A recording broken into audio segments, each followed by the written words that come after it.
Welcome guys, today we're going to make our version of the asteroid game. And as you can see, we have a new guest. Her name is... Hi everyone, my name is Olivia, but you can call me Liv because it's cooler. And I am a computer and information science major here at The Ohio State University. What is your favorite game, Olivia? My favorite game is Legend of Zelda, Wind Waker specifically. Classic. My favorite game franchise is Zelda, of course. What is your favorite class here? I would have to say our web apps class is very fun. You learn a lot of different web technologies, including JavaScript. We made a game in JavaScript, so that's pretty cool. Cool. So today, Liv is going to help us out, and hopefully we can make our own version of the classic 1980s asteroid game. Our version is going to be called Planetoids, and as always, we're going to make sure that our version is very physics-based because our professor, Dr. Orban, loved himself some physics. So let's jump right into the editor. And first things first, let's see what is going on. Let's press play. And as always, we don't want this console being here, so let's get rid of that. Click the screen, step to the side. So press the right arrow, nothing happened. The left arrow, nothing happened. Down, nothing happened, but up, we got motion. Yeah. So our goal in this game is to make this ship do multi-dimensional space travel. Oh, wow. First things first, as you can see, we cannot turn our ship. So, Liv, do you have any ideas to start this journey? Yeah. Something we can do is take a look here. Let's go down. I see when we're at least trying to do stuff with the left and right arrows, nothing's really happening to theta. Theta is plus equals 0.0, so we should probably change that to some non-zero value. What do you think? What should we change it to? I think 0.1. 0.1? Yeah. All right, let's see. Left arrow, 0.1, and then I want to have it go in the different directions, so we'll do plus equals negative 0.1, and so let's test that out then.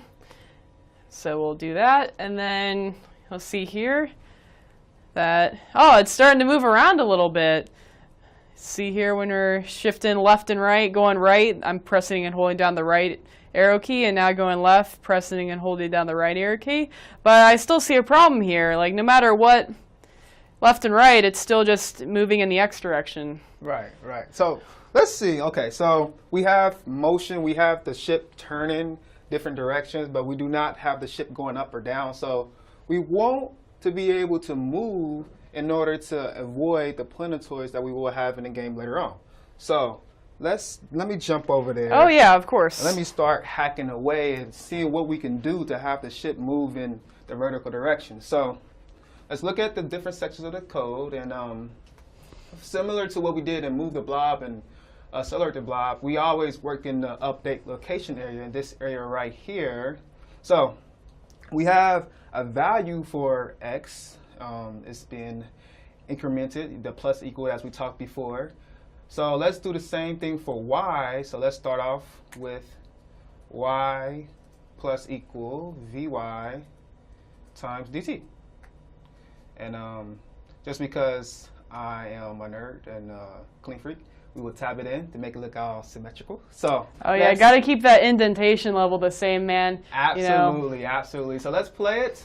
Click the screen. Let me move out the way, and so we got the turning as we did before, but we still don't have the motion in the vertical direction, and this is not going to be a fun game if we don't implement that. So, Liv, take it away. All right, let's see. Well, let's see here. So we got Y here, so that's good. Stop the... All right, well, I see updating velocities is also not updating the Vy variable, so I think we should do that as well. So we'll add that in here. And I think that should fix our problems here. So let's try that this time. And it doesn't seem to have helped us very much. So key thing here is not to get frustrated. Let's think about what's going on in the code. Let's actually try to predict instead of just trying things. So if we look at our code, we changed update location, we changed update velocity. That's similar to what we've done in move and accelerate the blob, but we still don't have motion. So one of the key things to notice is that we have a value for everything besides delta Vy.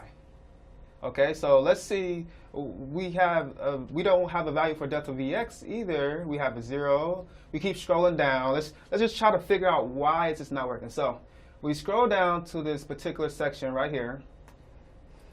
We see that delta Vx is being set to a particular value, accelerate x and a times dt, and therefore we also see that accelerate x is set to another value.